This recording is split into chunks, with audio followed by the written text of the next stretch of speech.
మీ ఎలాంటి వ్యాపార ప్రకటనలకైనా వెంటనే మా ఛానల్ సంప్రదించండి. నమస్తే. ఈరోజు మన స్టూడియోలో ప్రముఖ ఆధ్యాత్మికవేత్త, జ్యోతిష్య వాస్తు పండితులు, లలితాదేవి ఉపాసకులు బ్రహ్మశ్రీ నానాజీ పట్నాయక్ గారు ఉన్నారు. గురువుగారితో మాట్లాడేద్దాం. నమస్కారం గురుగారు. శ్రీమాత్రే నమః. సో సెప్టెంబర్ మాసం ఈ ధనుసు రాశి వారికి ఏ విధంగా కలిసి రాబోతుంది? సో మనకి చంద్రగ్రహణం కూడా ఉంది ఈ మంత్లోనే. ఓవరాల్గా ఎలాంటి జాగ్రత్తలు తీసుకోవాలి వీళ్ళు?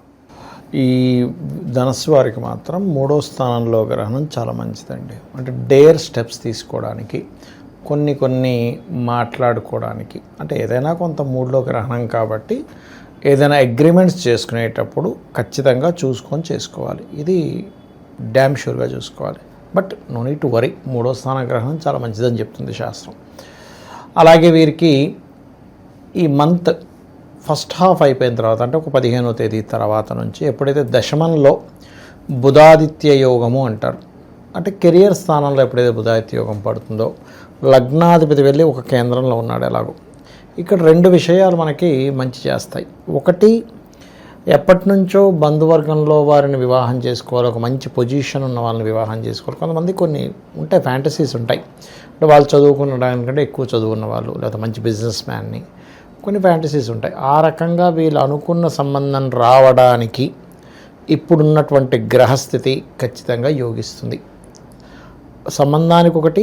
రెండోదేమో ఇక్కడ ఈ దశమంలో బుధాదిత్య యోగం ఉన్నందుకు మెడికల్, మార్కెటింగు, సేంద్రియ సంబంధించినటువంటి విధానంలో పంటలు పండించేటువంటి విషయాలు, ఇట్లాంటి వాటికి చాలా బాగుంది చెప్పాలంటే.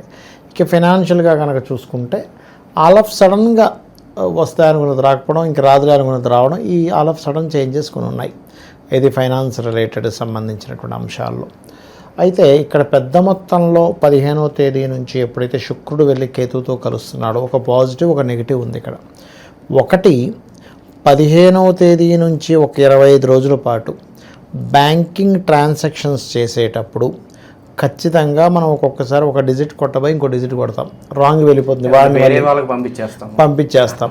లేకపోతే ఇట్లాంటివన్నీ తలకాయ నొప్పులు ఉంటాయి. కొంచెం బ్యాంకింగ్ ట్రాన్సాక్షన్స్ చూసుకోవాలి. ఇక్కడ మరి పాజిటివ్ ఏంటంటే ఏదైనా ఒక పుణ్యక్షేత్రానికి వెళ్ళడం జరుగుతుంది. ఇది 15 నుంచి ఒక నెల రోజుల్లో అది కొంచెం చూపిస్తుంది. లేదా కొంతమందికి చూడండి, ఏదైనా సాధన చేసినప్పుడు వాళ్ళకి తెలియకుండానే ఒక అమ్మవారు నాకు కనబడింది, నాకేదో తెలియని ఒక ఎనర్జీ వచ్చింది అంటుంటారు. ముఖ్యంగా అమ్మవారి భక్తులకి ఇదొక చెప్పాలంటే ఒక రకంగా మంచిదే చెప్పుకోవాలి. కాకపోతే ఇక్కడ ఈ శుక్రకేతువులు 6వ అధిపతి కలిసి ఉన్నందుకు లోన్స్ కోసం ట్రై చేసే వారికి మాత్రం 15 నుంచి అంత అనుకూలత లేదు. అది కొంచెం ఆగుతూ ఉంటుంది. అదొకటి మెయిన్గా చూసుకోవాలి. ఇక వీరికి ముఖ్యంగా ఏంటంటే ఇన్వెస్ట్మెంట్స్ చేసేటప్పుడు, వ్యాపారంలో ఎక్కువ లాభాలు వస్తాయని చేసే ప్లానింగ్స్ విషయంలో కొంచెం జాగ్రత్తగా ఉండాలి వీరు ప్రధానంగా చూసుకుంటే. ఇక వివాహ సంబంధాలు అయితే కుదురుతాయి. అందులో ముఖ్యంగా గవర్నమెంట్ జాబ్స్ చేసేవాళ్ళు, మార్కెటింగు, ఆడిటింగ్ రిలేటెడ్ రంగాల్లోని, కన్సల్టెన్సీ రంగాల్లో ఉండేటువంటి వారు, లా రిలేటెడ్ ఇట్లాంటి రంగాల్లో ఉండేటువంటి వారు, అండ్ ఫైనాన్స్ రంగాల్లో ఉండేటువంటి సంబంధాలు, అది స్త్రీ కావచ్చు పురుషుడు కావచ్చు, వీళ్ళకి వచ్చేటువంటి యోగం బలంగా చూపిస్తుంది. ఇక వీరికి ముఖ్యంగా సంతానం కోసం ప్రయత్నం చేసేటువంటి వారికి ఇప్పుడున్న గ్రహస్థితి అంత అనుకూలంగా లేదని చెప్పాలి. అందులో ముఖ్యంగా 15 తర్వాత కొంచెం జాగ్రత్తగా ఉండాలి సంతాన సంబంధించినటువంటి అంశాలు ఎవరైతే ప్రయత్నం చేస్తుంటారో. ఎందుకంటే ఏదైనా ప్రయత్నం చేస్తే 15కి ముందు, లేదంటే 15 దాటిన తర్వాత ఒక 45 రోజుల తర్వాత వీళ్ళు అటువంటి విషయాల్లో ముందుకు వెళ్ళడం మంచిది చెప్పాలంటే. అలాగే వీలైనంత మట్టుకు ఏదైనా అమ్మవారి లేదా గణపతి ఆలయానికి వెళ్ళి వచ్చినా చాలా మంచిది. ఓకే. అండ్ ఇక్కడ ఏంటంటే కొంచెం సిబ్లింగ్ వరుస వాళ్ళతో కొంచెం స్ట్రెస్ ఉంటుందండి వీళ్ళకి, అదొకటి ఖచ్చితంగా చూసుకోవాలి వీరు. అది ఇక ఫైనాన్షియల్గా కెరీర్ పరంగా అయితే మంచి గ్రోత్ ఉంది.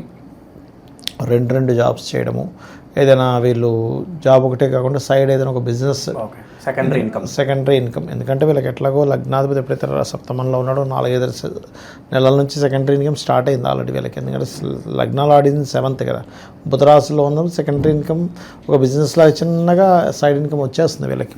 ఇంకొంచెం డెవలప్మెంట్ అవ్వడానికి బాగుంటుంది. కాబట్టి బ్యాంక్ ట్రాన్సాక్షన్స్, కొన్ని ఫ్రాడ్స్ జరగడం ఇలాంటివి ఉంటాయి. కాబట్టి ఈ జాగ్రత్తలు తీసుకుంటూ వీళ్ళు ఎక్కువగా లక్ష్మీ నరసింహస్వామి యొక్క ఆరాధన చేసుకుంటే అన్ని విధాలా బాగుంటుంది వీరికి. శుభకార్యాల పరిస్థితి అనుకూలంగానే ఉంటుందంటారా? శుభకార్యాల్లో ప్రధానంగా గృహం కట్టుకోవడానికి చాలా బాగుంటుంది. ఆల్రెడీ గృహం ఉండి మనం 2nd ఫ్లోర్ 3rd ఫ్లోర్ వేసుకుంటాం, అటువంటి వాటికి బాగుంది. వివాహంకి చాలా బాగుంది. పంట పొలాలు, ఇప్పుడు కొంతమంది ఏదో పొలం తీసుకుంటారు, దాంట్లో వాళ్ళు పంట పండించడం కూడా శుభకార్యమేనండి, ఎందుకంటే అది లాభం వస్తే అద్భుతంగా ఉంటుంది. సో అటువంటి వాటికి బాగుంది. అండ్ ఏదైనా కొత్తగా ఏదైనా సర్వీసెస్ స్టార్ట్ చేద్దాం అనుకున్నాను ఇంటి నుంచే, కొంతమంది ఇంటి నుంచే స్టార్ట్ చేస్తారు, ఎందుకంటే 4వ అధిపతి కేంద్రంలో ఉన్నాడు కదా. సో అటువంటి వాటికి, లేదా వీళ్ళ జీవిత భాగస్వామికి ఏదైనా ఏదైనా ఇంట్లో నుంచి ఏదైనా ఆఫీస్ పెట్టుకొని ఇతను సపోర్ట్ చేస్తూ ఉంటాడు, అటువంటి వాటికి కూడా బాగుందని చెప్పొచ్చు. ఇంకా స్థానచలనం కలిసి వస్తుందంటారు గురుగారు వీళ్ళకి? స్థానచలనం కలిసి రావడం అంటే ఒకటండి,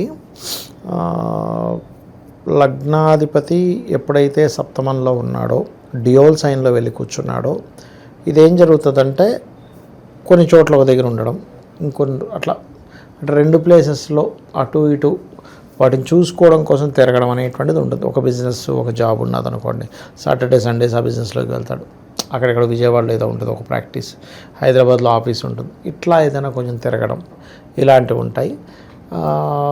కొంచెం చంద్రుడు ఎప్పుడైతే 3వ స్థానంలో గ్రహణం పడుతుందో ఇది కొంత సంచలనాన్ని ఇస్తుంది, ఎందుకంటే సప్తమంలో ఉండే గురువునికి కోణస్థానంలో చంద్రుడు ఉన్నాడు కాబట్టి ఏంటంటే ఇది విదేశాలు వెళ్ళాలనుకునేటువంటి వారికి, ఇలాంటి వాళ్ళకి ఇది యోగిస్తుంది చెప్పాలంటే, నాట్ బ్యాడ్ ఇది. ఇక వైవాహిక జీవితం ఎలా ఉంటుంది? 3వ వ్యక్తి ఇంటర్ఫిరెన్స్ ద్వారా ఏదన్నా చిక్కుల్లో పడే అవకాశం ఏమైనా ఉంటుందంట? అంటే సర్వసాధారణంగా శుక్రుడు అష్టమంలో ఉన్నందుకు మొదటి 15 రోజులు కొంచెం అనవసరంగా, అంటే అత్తాకోడల మధ్యన కావచ్చు, ఆడపడుచు వల్ల కావచ్చు, ఒక స్త్రీ మూలంగా కావచ్చు, ఎందుకంటే ఈ లగ్నానికి శుక్రుడు పాపి, ఆయన వెళ్ళి మరి శత్రుక్షేత్రంలో పడ్డాడు, ఒక రకంగా షష్టమాధిపతి అష్టమం ఒక రకమైన యోగం మళ్ళీ చెప్పాలంటే. కానీ ఇక్కడ జలరాశుల్లో ఉండేటువంటి శుక్రుడు ఈ లగ్నానికి పాపి కాబట్టి కొంచెం మనస్పర్ధలు వస్తుంటాయి మొదటి 15 రోజులు కూడా, దాని తర్వాత ఇబ్బంది ఏమి ఉండదు. వీళ్ళు ఎక్కువగా క్యారెట్స్ గోవుకి తినిపించడము, ఉలవలు నానబెట్టిన ఉలవలు తినిపిస్తారు కొంతమంది, లేదా ఉలవలు డైరెక్ట్గా దానంగా ఇవ్వడము, ఇవి మంచి ఫలితాలు వస్తాయి. ఎక్కువగా లక్ష్మీ నరసింహస్వామి ఆరాధన, లక్ష్మీ నరసింహస్వామి యొక్క కరావలంబ స్తోత్ర పఠనము, ఇవి చేయడం ఉత్తమం. సో ఏ పని చేసినా మనకంటూ కొంత అనుకూలత రావాలి, సమాజంలో కొంత పేరు గుర్తింపు రావాలి, పెండింగ్ లేకుండా అన్ని పనులు సాఫీగా జరగాలంటే ఏదన్నా మంత్రం ఉంటుందని నిత్యం చదువుకోవడానికి? తప్పకుండా అండి. ఫస్ట్ ఆఫ్ ఆల్ ఏంటంటే వీళ్ళకి 3లో గ్రహణం పట్టేటప్పుడు నేను చెప్పేది ఒకటే, ఓం లక్ష్మీ నరసింహస్వామి నమః చేసుకోండి గ్రహణ సమయంలో. ఓం దుమ్ దుర్గాయ నమః, ఎందుకంటే మనకి ఒక పేరు రావాలంటే ఒకటి ఆటోమేటిక్గా రావడం, లేదా మనం ఒక డేర్ స్టెప్ తీసుకోవడం. ఈ డేర్ స్టెప్ ఏదైతే ఉందో రాంగ్ స్టెప్ తీసుకోకుండా ఉంటుంది గ్రహణం రోజు ఈ మంత్రం చేయడం వల్ల. అలాగే ఇంకోటి ఏంటంటే ఇక్కడ అష్టమ స్థానంలో శుక్రుడు ఉన్నందుకు మొదటి 15 రోజులు కూడా శ్రీమాత్రే నమః అనే మంత్రం మొదటి 15 రోజులు చాలా బ్రహ్మాండంగా పనిచేస్తుంది. సో ఓవరాల్గా ఈ రాశి వాళ్ళ పరిస్థితి సెప్టెంబర్ మాసం ఏ విధంగా ఉండబోతుందో చాలా బాగా వివరించారు. ధన్యవాదాలు. శ్రీమాత్రే నమః.